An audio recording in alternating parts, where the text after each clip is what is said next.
listening to The Burn. Gaming stuff, blazing fast.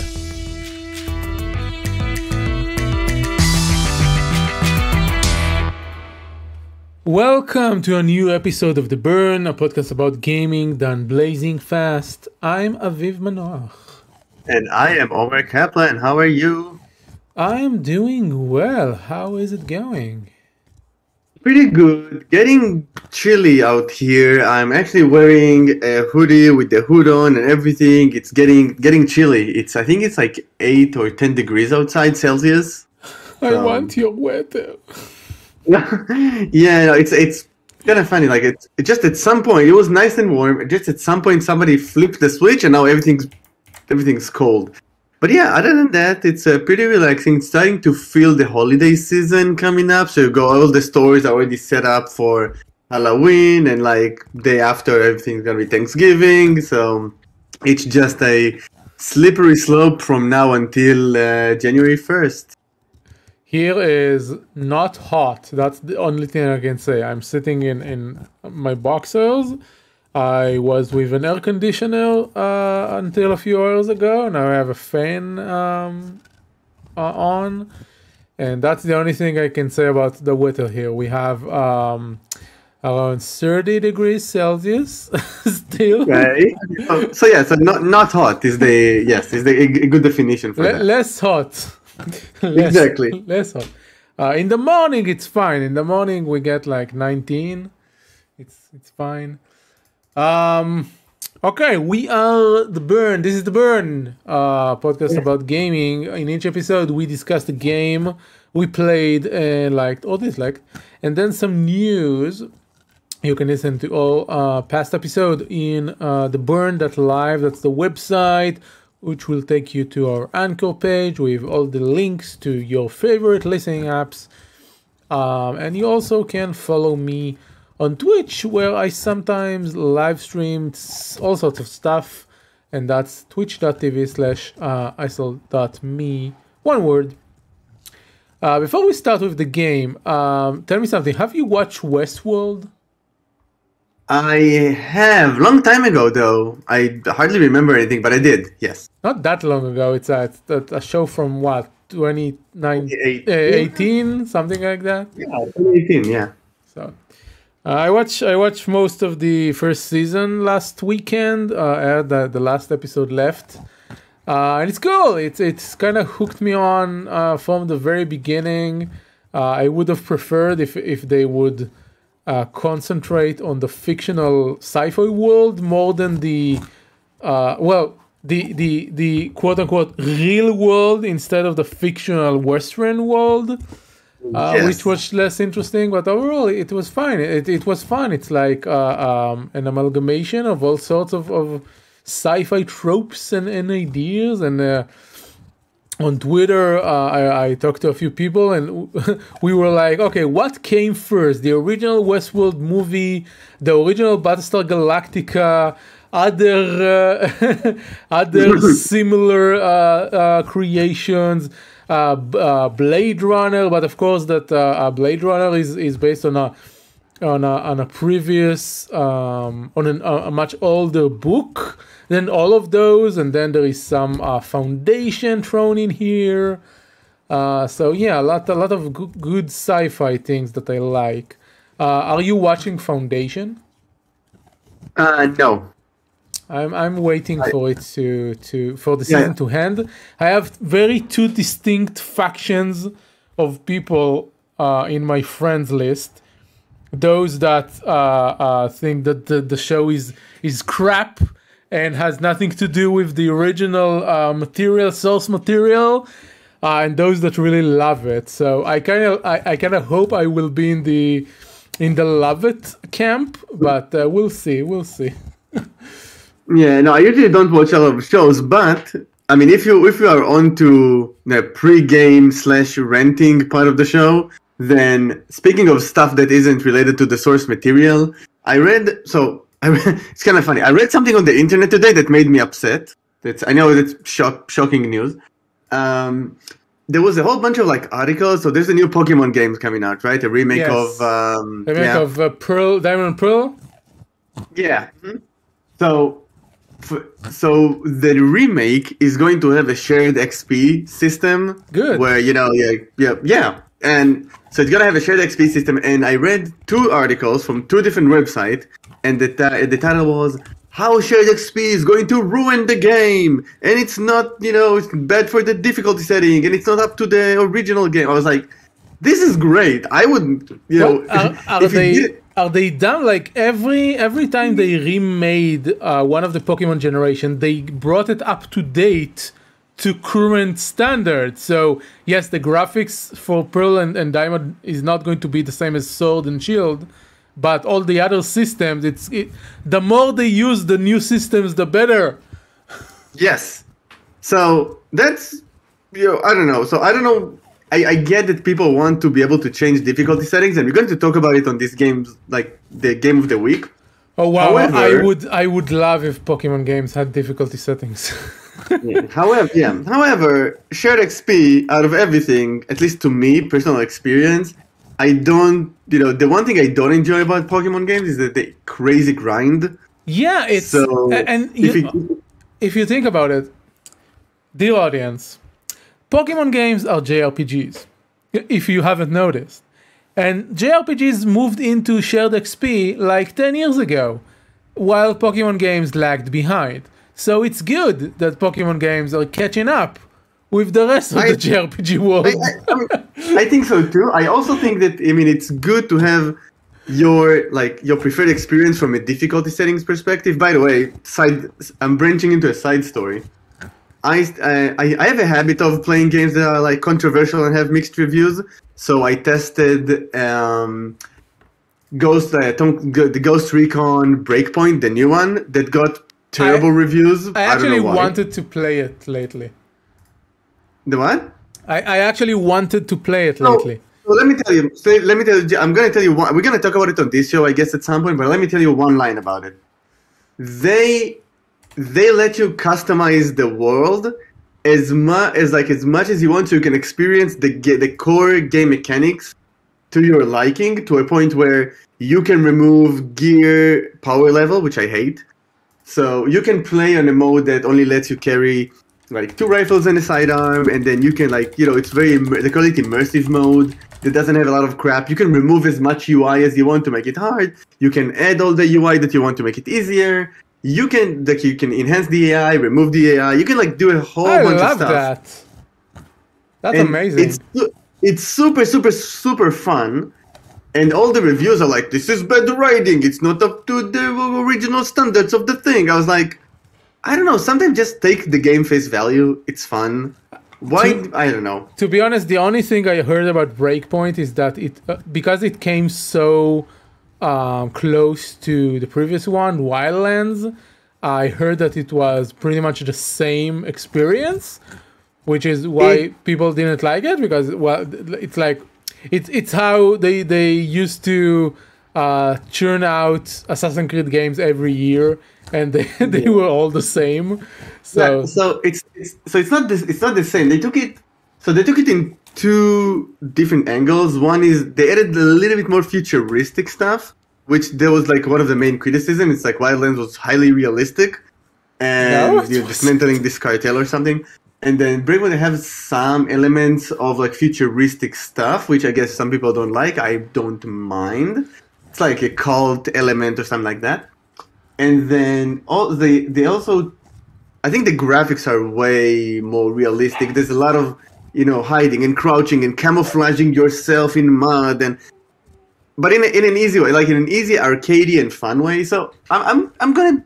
I'll tell you what. I have so many games I'm playing at the same time, but I'm going to dip into it every now and then. It's a fun experience. I kind of want to pay for the Ubisoft subscription and then play Far Cry 6 and Breakpoint. That's what I'm doing. So I'm paying for Ubisoft Plus until I finish Far Cry 6, which I'm fairly deep into. But we're gonna talk about it on the next time. Yeah.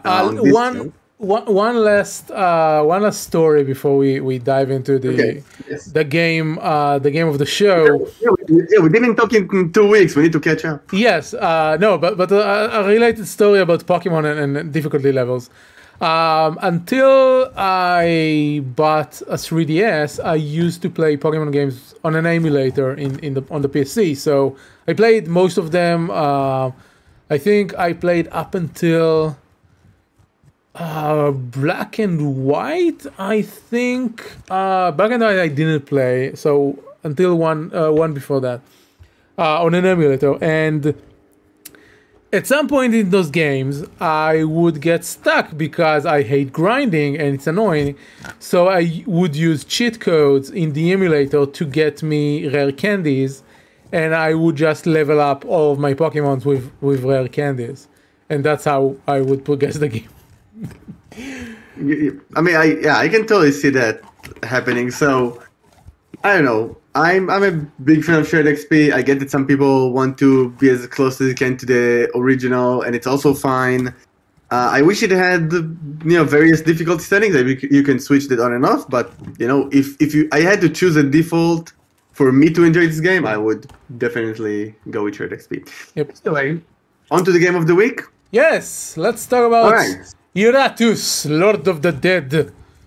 Yes, I bring you Iratus, Lord of the Dead. So this is Darkest Dungeon where you play the bad guy, yeah? Yeah, so if you like... So here's my story, Darkest Dungeon. Maybe yours is different. I play Darkest Dungeon a lot, and what ruined the experience for me is two things. One, it's super hard, but it's hard in a good way, and then it gets very unforgiving. And then... It's a Darkest Dungeon, when you really get into it, it's a very, very complex game. Yes. You need to know all the units, you need to min-max, It's one of those games where I play while having the wiki open at the same time. Exactly. It's a game, but it's half of a course in the university. So you have to learn as you go and then implement, pretty much. And I got into it, but it got rough. And ever since then, I mean, I really like the design style. I like the art. I like the mechanics. I liked everything about it. I like this village experience where you recuperate after some battles and then you go back. So I liked everything about it, other than the fact that it's super unforgiving. And then somehow, I don't even remember how I stumbled on Iratus, Lord of the Dead. I think I started on stream or something, and it just hit all the right points. So. Yes, high level, you play Iratus, Lord of the Dead. You just awakened from your tomb, and you are very upset that you're not the god that you used to be, so you want to fight yourself from basically the bottom up. So you rise in your tomb, and then you fight all the way through the mines and the churches, and all the way up to the mortal realm where you're going to take over. And so how do you do that? You do it in a pretty cool way. You do it in the Darkest Dungeon way. However... You start the game with some measly, simple skeletons that you happen to got in the tutorial. And then as you win battles, you get components from enemies. So you collect some skin, some arms, some hands, some brains. And then you can craft your own units, which is pretty cool. And then every unit that you craft have 6 abilities. And it's 5 and 1 ultimate. And other than that, it's pretty similar to Darkest Dungeon. You collect, you assemble the units, you mix and match them however you like. You have 4 teams that you can assemble, and then you go out to the map, you play a dungeon, and then the fights are pretty much like Darkest Dungeon. You have your physical damage, you have your psychic damage that will make the units go insane and maybe attack their foes or getting random buffs. Some units have armor, some units have magic defense. So they took all those mechanisms from the heavily inspired Darkest Dungeon. As you level up units, you can basically enhance one of their 5 or 6, the ultimate skill. And then they gain levels, and obviously the more levels they gain, the more high value them to you. And the cool thing about it, talking about difficulty settings, is that you can play Darkest Dungeon mode easily, but there's a lot of toggles and stuff that you can play with that would make the game, I guess, easier for you, but also, allow you to advance in a way that you like. So it's super fun. I'm not playing on the easiest level. I'm playing on kind of like anywhere between like easy and normal, and it's super fun. So sometimes I lose units, which I'm in Darkest Dungeon I really got attached to my team. And here it's like, I think it's maybe because it's like skeletons and zombies and mummies and like vampires. It's fine. They're like expendable. I think it's part of the part of the theme. Like, obviously, yes, in Darkest Dungeon, you're supposed to lose heroes and they get all those abilities and get insane and stuff like that. But you give them names and you're supposed to like get attached. It's like an XCOM thing. While in Iratus, you're a necromancer, and obviously, all of the units are expendable. That's part of being a necromancer. That's within the theme. Yeah, I mean, you can give names to your character. So I have a skeleton named Bob that I'm heavily invested in. So like Bob the skeleton is actually pretty strong. But yeah, other than that, all the units are kind of cheap. So that's fine. Oh, you can find, so if you finish battles, you can find equipment, you can give better equipment to characters, so that's also very nice. There is a mana mechanism where it's basically a gauge that you charge during battles, and then across the game you find different spells that you can use mana for. So it's usually move a unit to the right, move a unit to the left, on your team, on the enemy team, that kind of let you swing the battle to your favor. You can't use it all that much because it's like half cheating. Because the enemy have like certain formation that like protect the mages and stuff like that. But you can totally use that. There's like some spells that give damage, some spells that like play with formation, some spells that like heal your units, they clean debuffs or stuff like that. So all in all, super fun game. The city experience is very similar to what you had in Darkest Dungeon, just different names. You have this like tomb that you can put your units in for them to heal. There's a place where you can put them and let them rest and let them gain XP like passively. Each one of those buildings have to be built and maintained with gold. So there's a lot of different gameplay loops in there to keep you playing. The art style is very much Darkest Dungeon, with all the sounds and all the art and all the kind of like different units. It's kind of like, just if you like that style, you're gonna like it. So all in all, super fun game, like experience. I mean, you've watched probably some videos on it. Anything else that's interesting I can tell you about? I didn't only I first ran into it in the Dropped Frame podcast. Zeke played it, and then I think I got it from a Humble Monthly Choice. I don't remember. And I tried it, and I'll tell you the truth. The problem with Iratus for me is that they didn't go all the way polishing it, and some of the UI and how the game works it's just clunky enough to annoy me just a bit.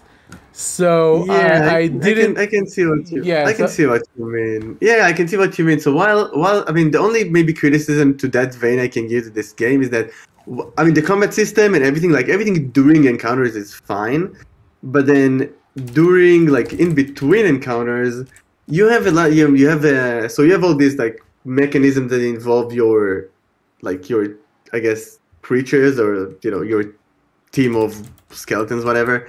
But there's also like a passive talent system and the creature enhancement system. So yeah, that can get kind of clunky to a point where it's getting hard to converge into a certain play style that you think is optimal, because there's so much choice that I can see where you're heading. Yeah, it's interesting. Dark is like a lot of good and well-received indie games. Darkest Dungeon spawn a few different games that try to emulate that in different genres. So, well, Iratus is still fantasy, but it goes it diverged from the Lovecraftian gothic fantasy into a more classic high fantasy with necromancers and undead armies. But there is also a game called Deep Sky Derelict that goes. Oh yeah, I played that a ton. That's a fun game. Yeah. Yeah. It goes sci-fi with the same formula and also have a more unique art style. Yeah, that's a fun game, and also have like an exploration component to it when you're like in a questing mechanism. Yeah, there's some cool stuff in there for sure. Yeah, I only played. I have Deep Sky Derelict. I only played a bit of it when it was early access, so I don't know how what it got in the final form. But yeah, it's interesting.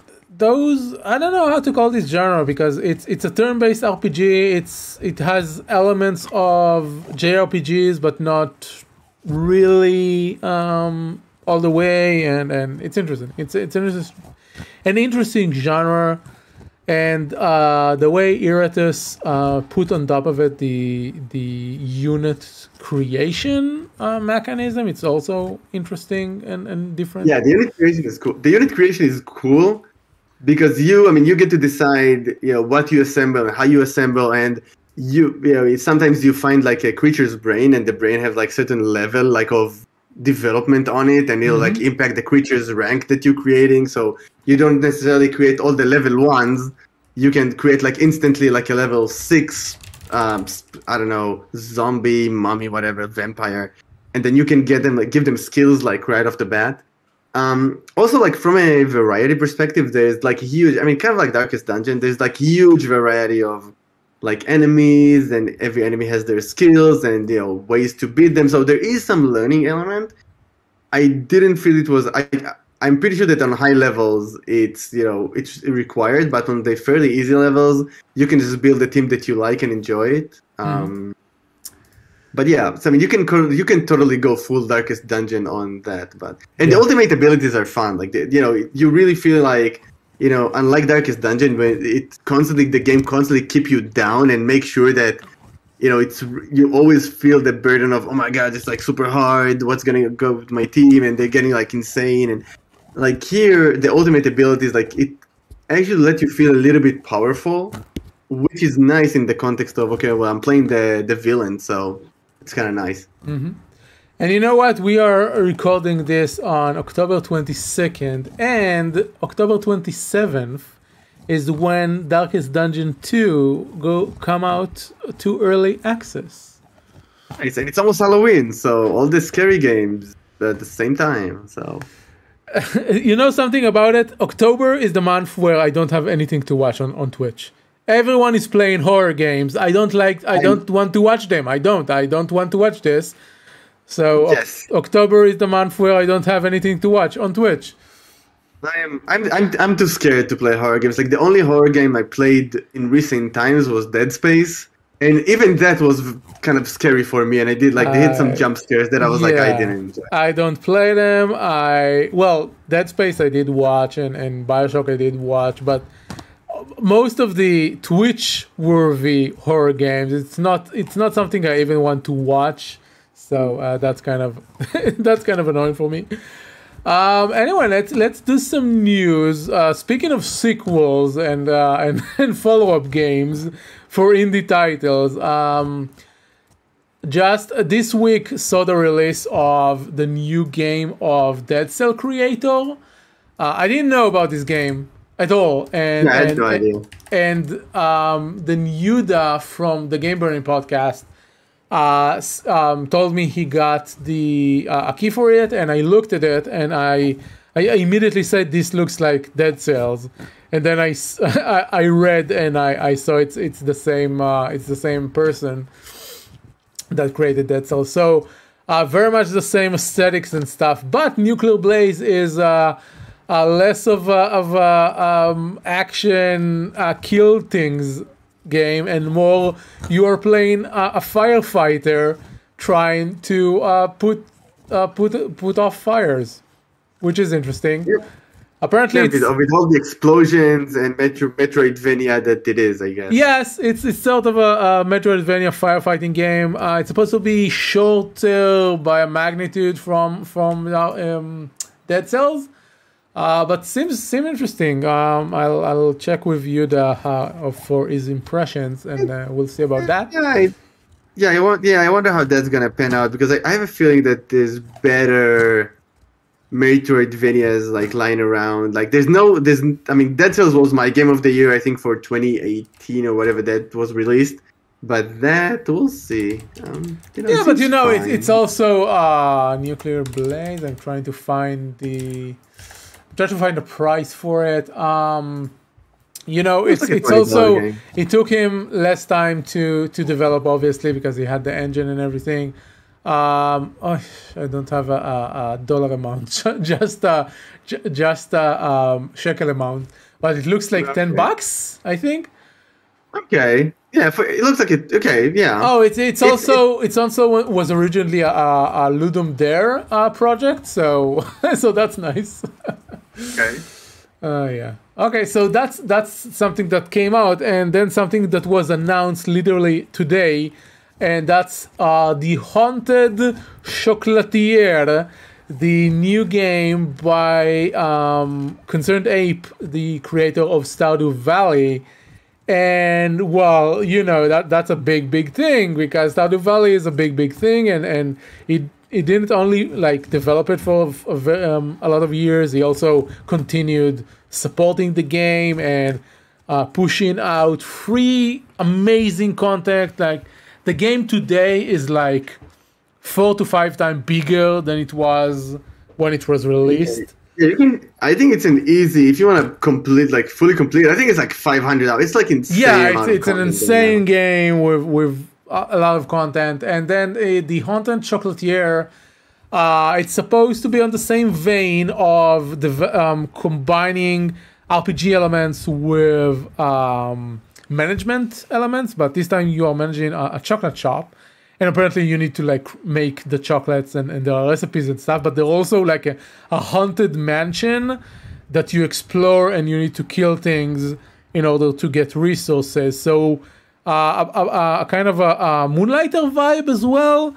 I kind of like this subgenre of dungeon crawlers with a management element to them. It's really nice. Yeah, and there's also like a relationship component, obviously, and some because backstory there. So yeah, but I mean, it's kind of nice. Like Stardew Valley is an amazing game, and it was a huge hit. And and it's like a one-person development team, so you probably have some decent amount of money off of it. I read and about. Then you say, okay, well, I'm gonna make a game about anything, and it's gonna be great. And then you just say, okay, well, let's do a chocolate game. Exactly. I read about the story of this person. I don't remember his real name in the book Blood, Sweat, and Pixels. That the book documents in each chapter the story of a development of a specific games, and some of them are smaller indie games, and some of them are huge blockbusters like Uncharted and Dragon Age and Witcher. And then there is Stardew Valley, and this one person that spends so much time working on it, and for me that book was hard, because I realized that most of the games that we love are literally built on the sacrifice of people, and it's a very tough realization, but some people are very inspired by those stories, so it's a hit or miss. Yeah. So I mean, I think this game is gonna be fun. I invested so much time in Stardew Valley that like if this game takes like as much commitment, it's gonna be rough for me to just pick it up. Yeah, obviously, I think it will be a big game as well, but we'll see when time comes. You want to talk about the Animal Cross DLC that I didn't care about? Yeah. So on October 15th, so last week. They had a dedicated Nintendo Direct to Animal Crossing after it was absent for some time, and they announced 2 things. One, they announced a free update, like big, huge update, the last free update to the base game, which added a lot of different things from like different Animal Crossing games or the previous ones, just a little bit of each.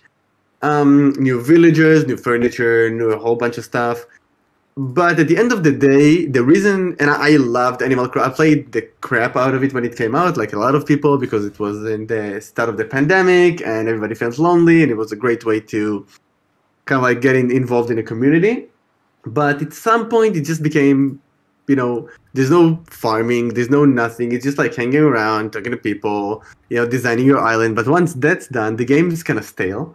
So they also announced a huge big DLC, which I think I saw the price. It's like $20 or $25, so not a huge amount for a DLC.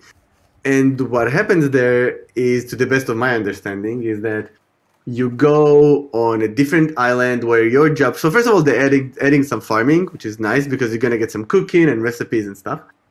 You go off to this island, and on this island you are basically help to manage a resort for people. So you talk to someone and said, "Oh, I really wish my dream resort had this and that."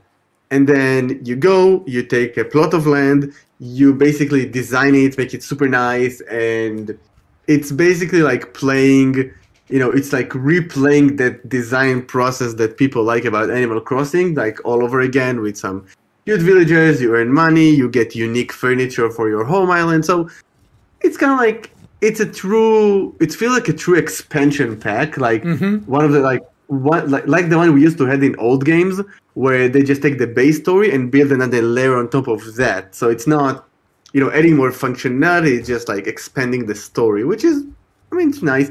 I'm not entirely sure I'm going to pick it up, but I'm going to get back to it after the big update, check it out if I still like it. I'm obviously not going to pick it up because I didn't like Animal Crossing. So. Yeah. So like there's so many good games now on Switch. So I don't know, we'll see. There's also like Christmas season coming up, and the new Steam Deck looks interesting. So I don't know. I'm still like having some thoughts about that.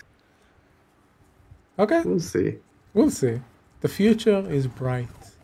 Video game wise, for sure. Yeah. So that's all we have today on the show. Thank you for listening. You can find us on Twitter. I'm at Icel and Omer is at Omer Kaplan. Don't forget to subscribe to the podcast, comment and leave your reviews on your preferred listening app. You can find all of those links at theburn.live. Our opening theme was created by Andoko with vocals by Fishy Twitch, both on Twitter. And thank you, Omer. Thank you for having me. Of course, we'll see all of you next time. Until then, bye-bye. See ya.